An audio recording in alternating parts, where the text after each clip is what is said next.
Welcome to Coffee Calm Connections podcast. I'm Sarah Myerscough, and this is my mission to find some balance in my own crazy, chaotic world. You'll hear from people like me, people like you, with real life stories, opinions from mental health professionals and subject matter experts, as well as ideas, tools and confirmation that we really are all juggling the same balls, albeit in different ways. I'll test the ideas, and together we can overcome custard brain, crippling worry and overwhelm, and hopefully find just a little bit of peace and enjoyment. Good morning, Robert. Thank you so much for joining me on this cold Tuesday morning for our podcast today. I'm really excited to have you here.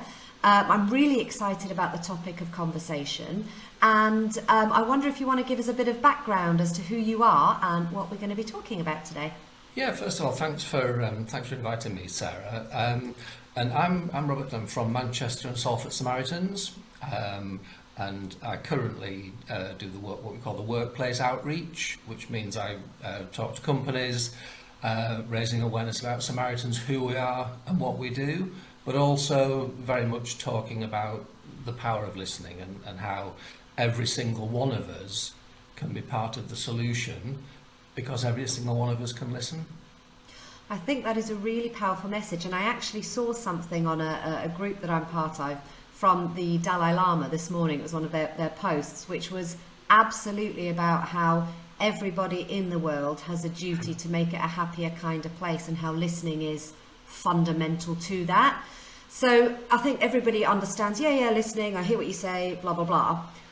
But there's another level, and I think there's a lot of work that still needs to be done in really engaging in listening. And one of the things that I found I've done, and I'm trying really hard to change, is I'm ready with an answer while you're talking. That's not listening. I've already got an agenda that I'm putting forward. So I think we're really talking about active listening. And I wonder if you could kind of talk me through the work you guys do, the wheel of listening, and what people listening to this podcast could take away from it, what they can do or look for in their own personal lives to get better. That's a really important point, Sarah. And listening is something we do all the time without thinking about it. And a lot of us think we're great listeners, but we don't actually think about what we're doing and what good listening is. And I remember before I became a Samaritan, I thought I was a great listener. I used to jump in with advice. I used to try and cheer people up, bring the conversation back to me. But of course, that's not listening to understand, that's listening to react. And I think the point you made about jumping in with advice and trying to fix things is really important. And I think one of the things I certainly learned when I became a Samaritan was that you have to give yourself permission not to fix and not to find a solution, because there isn't a solution necessarily. But what we can do is to allow somebody the space to tell their story out loud. And as somebody is telling their story out loud, it begins to make sense to them. So what we're doing is we're not offering therapy, we're not trying to diagnose anything. We're trying to help somebody to craft their story out loud. And the way we sort of interact with that story is to help it grow, basically, so that somebody can reframe it, perhaps make a few different decisions about what might happen next, and also to give what's happening to them some shape as well. And once it has a shape, then you can begin to understand and begin to deal with it. I think that's really powerful. I'll tell you why. I'm just thinking from a personal perspective, how many times I've had a feeling or been worried about something, and it's only when I've articulated it out loud that I've realised what actually the core issue is. And often I'll say to my husband, "Oh, did you know this about me?" And he'll say, "Yes, I've been telling you for years." But his advice to me, or the way he's articulated it to me, isn't what I needed. I had to do that myself. So this is in essence what you're talking about, isn't it? Giving somebody that supportive space to articulate it. It is, and it's really interesting with the Samaritans calls, because we as listeners disappear from the conversation. It's not about us at all. We can exchange a name, If we're asked, we may say which branch we're in or which region we're in, but apart from that, we say nothing about ourselves at all. We are totally focused on the other person and getting them to get their story out and to help them to understand their story. So any solution we might have or any idea that we think might work for us is totally irrelevant. We can help the caller to move towards, looking at various options that might be available to them and helping them to choose which options may be available to them. But when we jump in with a fix, we're often thinking of a fix that would work for us because we're looking at the situation through the lens of our own experience. And a really powerful part of the whole Samaritans listening style is the whole role of silence. Now, by that I mean just biting your tongue, just taking a pause, just resisting the temptation to jump in, perhaps leaving a bit of silence for a few minutes, because that's when the work is being done quite often. And if we jump in too quickly, there's a number of traps that we might fall into. The first trap is that we might be interrupting the caller's train of thought. They're literally trying to think what words they can use to put together whatever it is they need to say next. The second trap we might jump into is we might interrupt them literally plucking up the courage to say what they're going to say next. And also, if we jump in too quickly, that can often be the space where we're tempted to cheer somebody up and say, oh, don't worry, I'm sure it'll be fine. And if we try and cheer somebody up, we've minimised what they've just said. And a big part of what we do when we're listening is to react. And if somebody tells us something that's really difficult, we say that sounds really hard, so that the person on the call understands that we've got it, we understand how hard this is. And another sort of trap, if we jump in too quickly, can be that's the time when we're tempted to put in a quick fix. And as I said, that would be often a quick fix from our perspective and our understanding of this type of situation, what we might do in this situation, and that's nothing to do with the caller and their understanding of the situation. And another sort of trap of jumping in too quickly is when we can sense something coming down the track that we're going to find hard and we don't want to talk about because it's uncomfortable for us. So we've just got to resist that and keep the conversation on the track that the caller is taking us down, however that uncomfortable that might be for us. Does that make sense? That makes a lot of sense. And I'm just going to replay it back to you in a slightly different way to see that I've got it. For the lay person listening to this that is not a trained Samaritans caller or is not a trained counsellor or therapist, there are three things that you've just said to me that I think could potentially be blockers to me listening. And once you're aware of those blockers, you can work for them. So the first one is ego, bringing it back to me. So be aware of yourself and drop the ego. The second one is defense mechanism. So I'm defensive because I'm uncomfortable. So I put blockers in that will stop you going down the train of thought you're going. And I suppose the third one is learning to be comfortable with silence, because I know from my own experience that slightly awkward silence is where the magic happens. And it might be, as you say, the magic happens because the other person's been allowed to finish their train of thought, been allowed to get something difficult out, but also where pennies drop.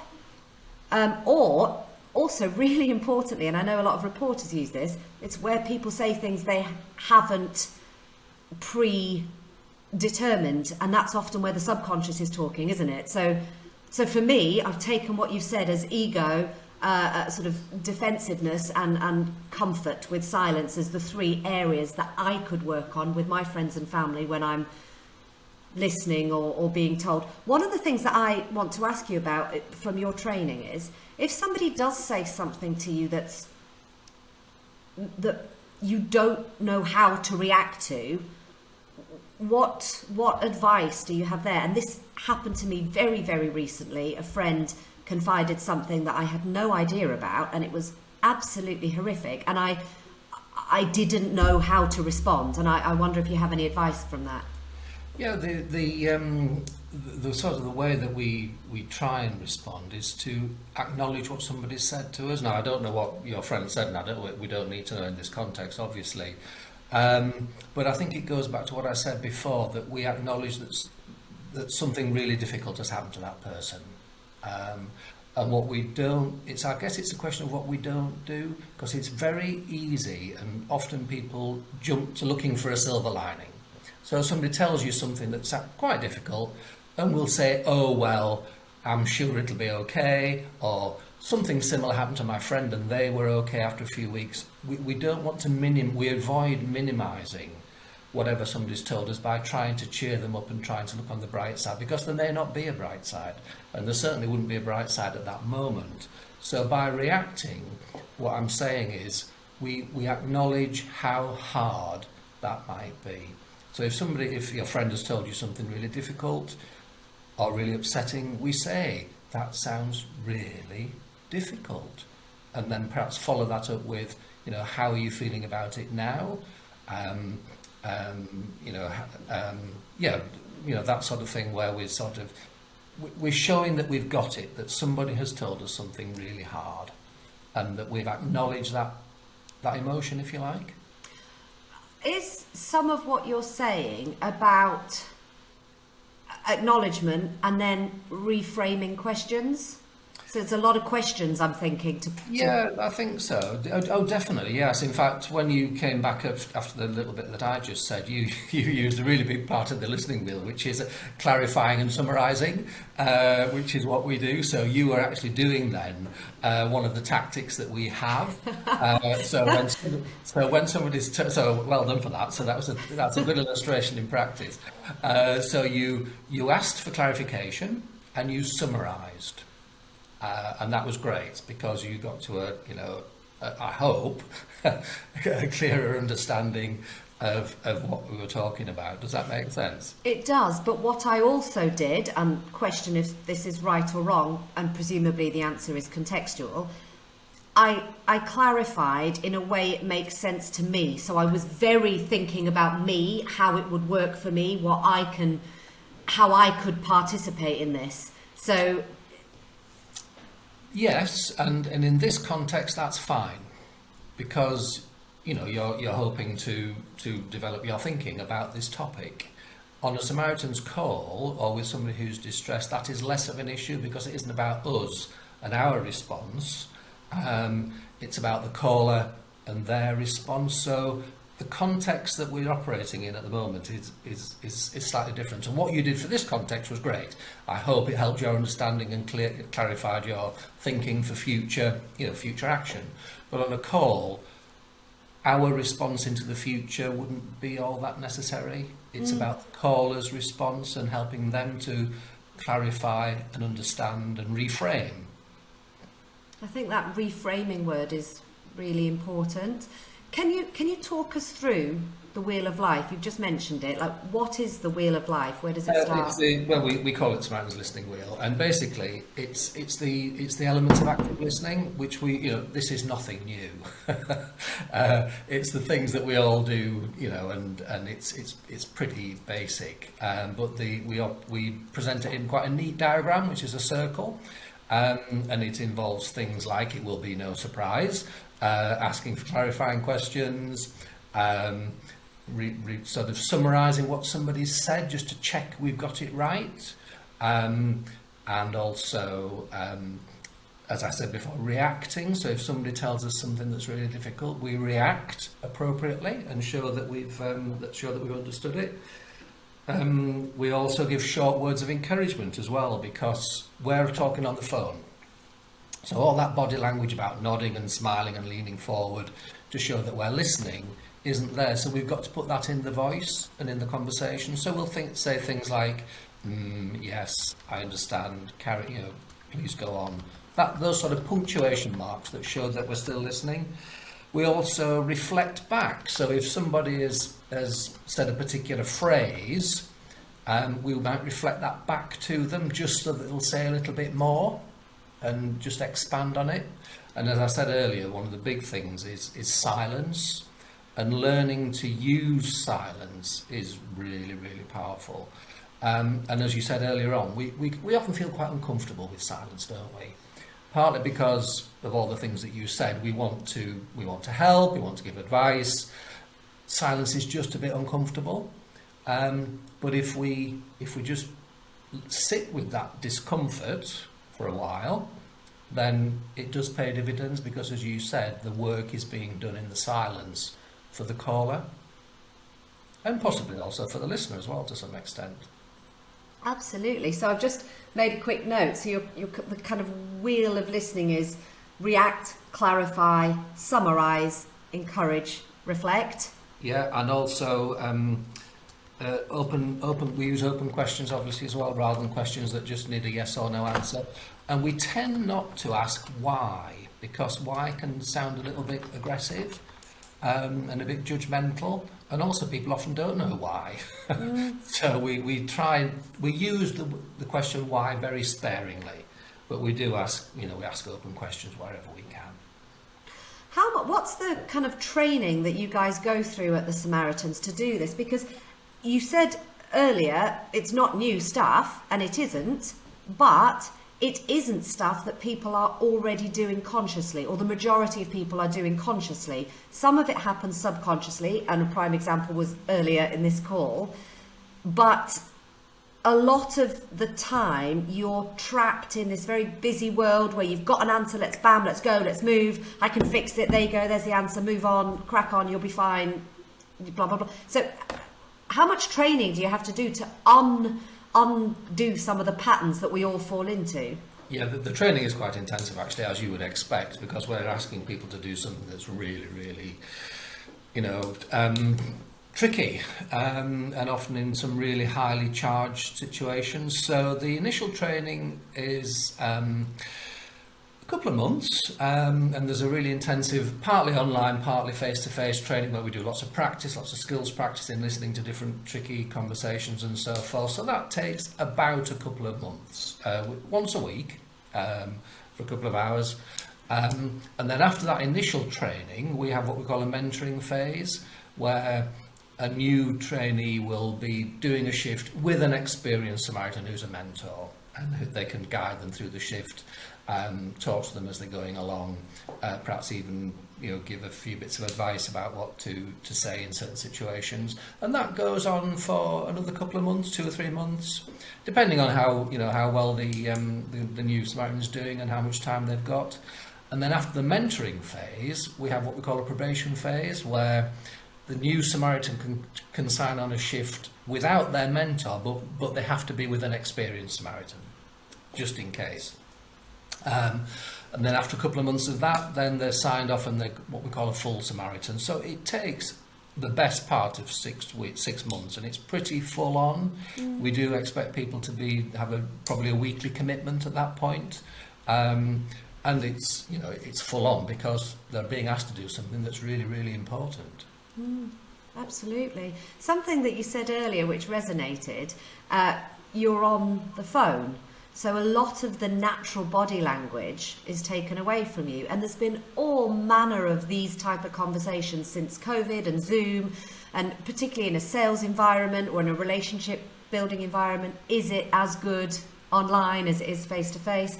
And this is something you guys have been dealing with from day dot, isn't it? That you've sort of taken away that face to face.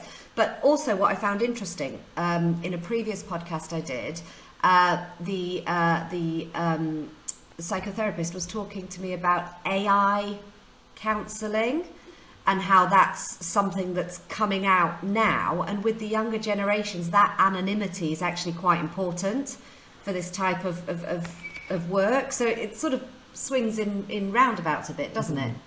Yeah, that's interesting. And the thing with Samaritans is it's on the phone, which is now quite a quaint, old-fashioned technology in some ways.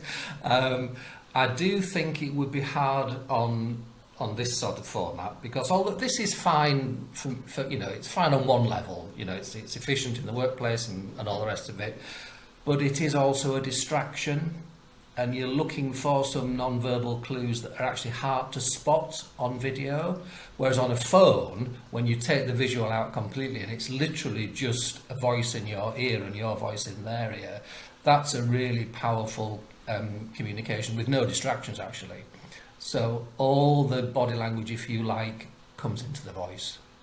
I was reading a book I'm reading recently, a fiction book, you know, sounds irrelevant to this conversation, but one of the bits that came out was the character in the book was walking through the forest at dusk and made a comment about, are the smells really more vibrant at that time, or is it because your eyesight is reduced so that your smell is increased? And this is kind of the same thing. It's almost like everything's channeled through this one particular sense. That's a really good analogy there, Sarah, actually, and that's absolutely true. And once the visual is stripped out, then, and you literally are listening, then all the other senses sort of disappear really and are less important, and all your concentration is on your sense of hearing, because you know what you're doing is listening. And I'll just mention at this point as well, it's something that always staggers me every time I think about it, and that is that for Samaritans, listening is literally our only tool, because we're talking to people we've no idea who they are, where they are, we can't trace the calls, we can't intervene, we can't enforce anything. All we can do is listen. And just pausing for a minute to think about what that means is always staggering, isn't it? It absolutely is. And really enforces the message of how powerful real, genuine listening is. Yeah. One of the things that I worry about a lot is younger generations, because I do it to my kids, to my husband, everybody else does it to me. I'm listening to you. Yeah, I'm listening. I'll just, you know, it's this, it's not just the phone. We're all very adept at multitasking and being efficient, and so busy that we've only ever maybe got 10% of our energy on anything.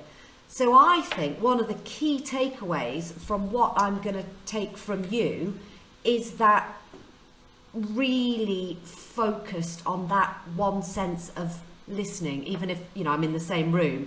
Put the phone away, turn the smartwatch off, turn the TV off, lock the kids out the room.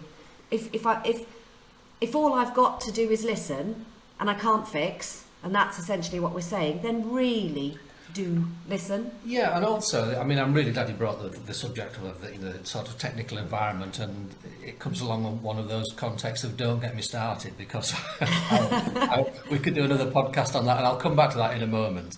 But the thing about listening is this, and it speaks to, first of all, the transformative power of language.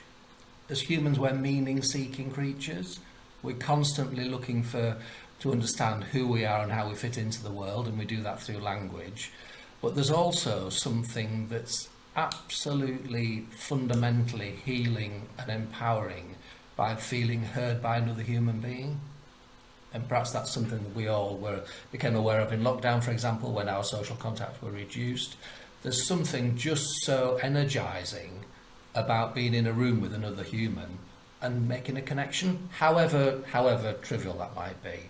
But when you're really listening to somebody in this sort of context that we're talking about, it is one of the most, well, if not the most healing and empowering experiences if you're struggling. Absolutely. You know the book, I haven't read it, it's on my to-read list, The 5 Languages of Love? No, I haven't heard of that. I do hope I've got the title right. I've literally got the book at home, but it is about how people give and receive love in different ways. And that is, going back to what you're saying about meaning, finding meaning. And my husband has read the book, and we were having a conversation about it. So I receive love from him when he's heard me. I don't mean I mean body language. I mean, I'm sitting on the sofa and I've got a face like a, excuse my French, slapped ass, and he brings me a cup of tea. He's heard that there's something going on. Whereas he feels love by touchy-feely. So he wants a hug, he wants a kiss. But I can't give you that unless I feel that you've met my emotional needs.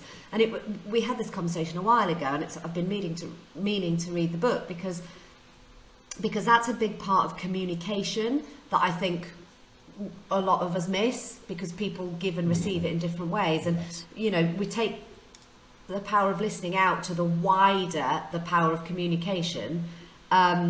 Again, is a whole other podcast, and is an incredibly powerful area to look at. I think it's really interesting. And also going back to the listening thing as well, and another thing that proves how important it is that the thing people complain about most, if they've been in a conflict situation or something's gone wrong at work or at home or in an organisation, they feel there's an injustice. The big thing people complain about is nobody listened to me. And that is often the thing that hurts the most in whatever the situation was. So again, that's another reminder of just how important this is. And going back to your little point about social media and so on, and I promise I won't start ranting about this. And I mean, you're absolutely right that it's a block to communication. And if you have your phone out, it's just rude, but also it means you really cannot concentrate on the other person. You're not giving the same eye contact, your tone of voice is different. If you had been distracted by a ping from your phone, it takes you a while then to refocus back on what you were going to say. But also, the thing that really does concern me, quite apart from the interruption in proper communication, is the fact that increasingly our next thought comes from clickbait from Silicon Valley rather than from our own subconscious. I mean, the human brain is designed to reflect, and we're designed to explore the world powered by our own curiosity. But increasingly, our attention is taken by something outside us, and so our sense of agency is reduced, and the opportunity to hear what's actually happening in our own brain is also reduced, because you have to allow that space to happen, don't you? For thoughts to come into your conscious mind from your unconscious mind, to make decisions about where you're going to go next, what you're going to say next, what you're going to think next, should come from your curiosity and your engagement with other human beings and with the world, not because something in Silicon Valley has pinged on your phone, because the algorithm tells them it will keep your attention. That's very, very powerful way of thinking about it. And as a parent, all kinds of alarm bells have gone off. So I was sitting yesterday, the kids were all playing a big game of Minecraft. It's different language. I didn't understand the words coming out their mouth, but that language continues. So then if you listen to the conversations between them, it's all Minecraft jargon or online jargon. It's driven by a lot of Americanisms and I think over lockdown, over the past 2 years of COVID, that's I don't know about anyone else, but that's increased in my family fivefold, because you're all just have the iPad, mummy's trying to work or whatever it is. So I think that's really, really powerful. And the other question as well, especially with young people, and we are going off the target now, I understand that, but is, if you've been immersed in screens too much as a young person, you arrive at the door of adulthood. What do you know about the world? So much culture is passed down through conversations and stories and so forth, even in the West.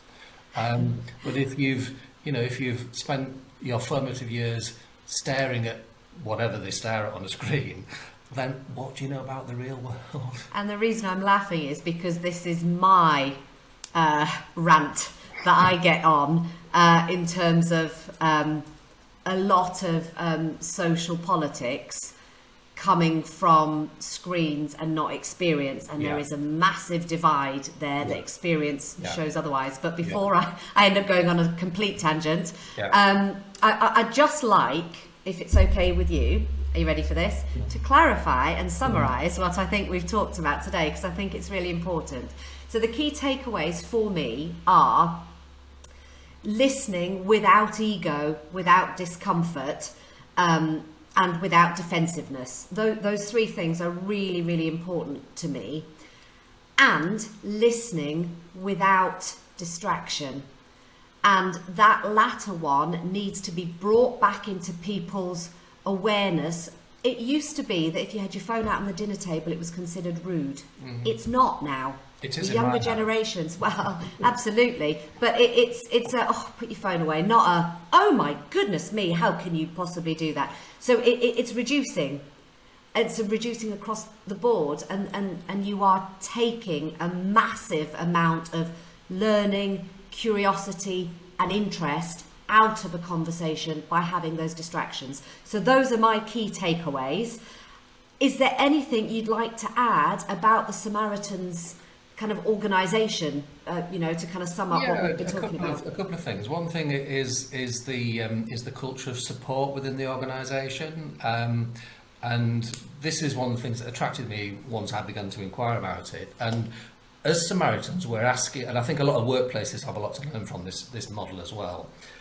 When somebody comes a Samaritan, we're asking them to do something that is really quite challenging. It's tremendously life-affirming as well, but it can be very challenging. We're talking to people often in extreme distress. And there's a whole culture of support surrounding every single volunteer. In the 200 branches across the country, the 20,000 volunteers, there's a protocol of support. We only ever do a shift in the branch with another shift partner. We can't do shifts on our own because it's too emotionally risky if we get on a call that's going to be too challenging. So your first level of support is your shift partner, and between calls we debrief and say, how's your call? Was that one tricky? And we'll support and just talk things through. At the end of a shift, we ring in what we call a shift leader, and that's your first chance to debrief and offload if something's been tricky. Normally that conversation is, the shift was fine, the next two people are in, we've got enough biscuits, I'm going home now. But if there's something that has triggered something for you, and we all have our trigger points, that's your first chance after your shift partner to talk it through. We also have a system whereby the sort of log is scrutinised for what could have been possibly difficult calls. We keep minimal records, absolutely minimal, because it's a totally confidential organisation. But there are ways of telling that a shift could have been tricky. If there's been a very long call, for example, or a particularly distressing call. So we have somebody who scrutinises the log, and if they see that somebody might have had a difficult shift, we call them and say, it looks like you had a tricky shift the other day, how are you? Now normally people are fine, but it's nice to be asked. We also have a volunteer care deputy who can give more bespoke support for individuals, perhaps give them leave of absence if they need it, perhaps talk about a particular issue. So there's this layer upon layer upon layer of support for the people who are taking the calls, and the listener is at the centre of the organisation. And I just think about, education, health service, probation, police, whoever, and just wonder how much support is surrounding those sort of people who also do equally emotionally challenging work. And I think putting those layers of support in would be a real step forward, I think. Absolutely. Can I just ask, before we finish, about your volunteer scheme and how, if somebody listening is interested, what they would go about doing? Yeah, they would look on Google for their local branch, and each branch has a different schedules of recruitment. There's a recruitment side of volunteer with us piece, and you can apply, you'll be interviewed, you go through the training and so forth. So it's really easy to find, and you just look at your local Samaritan branch website and they'll tell you how to do that. The training is also, I think it's important to mention, a bit of a filtering process as well for both sides. I mean, it could be that somebody signs up with all enthusiasm, but realises, actually, this is a bit trickier than I thought and it's not really for me, or I don't have the time, because it is quite a commitment. We do hope people will do, probably a shift a week. So it is quite a commitment.